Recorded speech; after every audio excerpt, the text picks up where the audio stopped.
ఇవాళ మనం చెప్పుకునేది ఈ సమాజంలో చాలామందికి ఇబ్బంది పెట్టే ఒక రుగ్మత.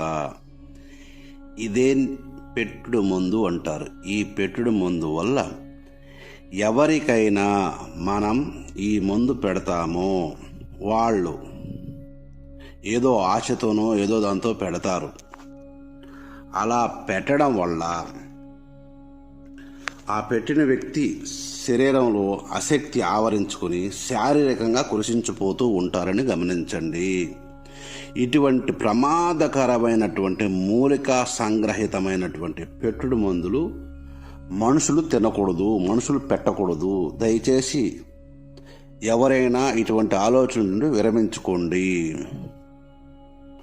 ఇకపోతే ముందు ఎంత పెద్ద తోపు పెట్టుడు మందు పెట్టినా, ఎంత పెద్ద మూలికా సంగ్రహంతో లేదా రక్త సంగ్రహంతో లేదా మైలబట్ట సంగ్రహంతో పెట్టినటువంటి మందైనా సరే, ఇక్కడ ఈ క్రింద మేము చెప్పినటువంటి విధి విధానాన్ని సంపూర్తిగా చేసుకుంటే ఈ మంత్రంతో మీకు మందు పెట్టిన మంత్ర ప్రయోగం జరిగిన మందు పెట్టిన వాళ్ళకైతే మాత్రం 99% మందికి జీర్ణం అయిపోతుంది.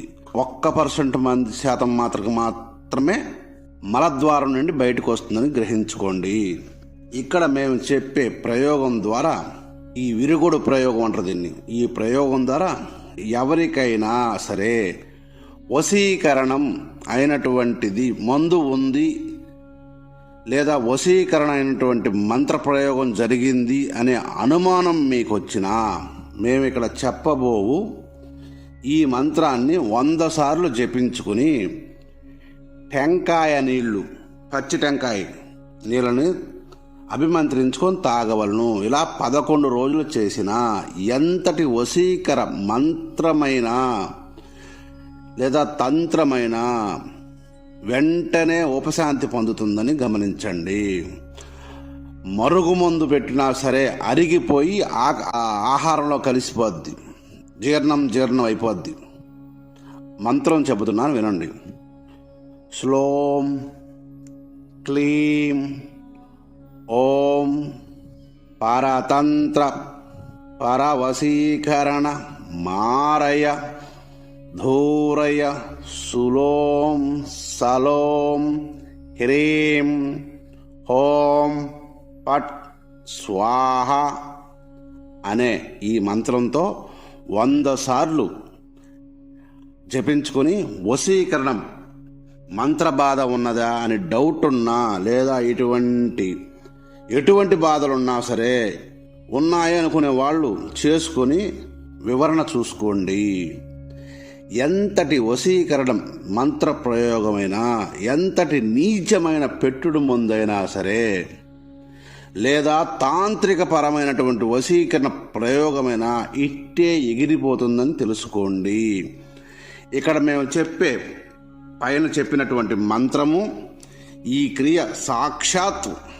క్రియ వల్ల సాక్షాత్ యక్షిణీ దేవతలు మనుషులను వశం చేసుకున్న, ఆ వశీకర ప్రయోగించిన ఆ వశీకరం పట్టు నుంచి ఈ మంత్రం మనిషిని కాపాడుతుంది అని గుర్తుపెట్టుకోండి.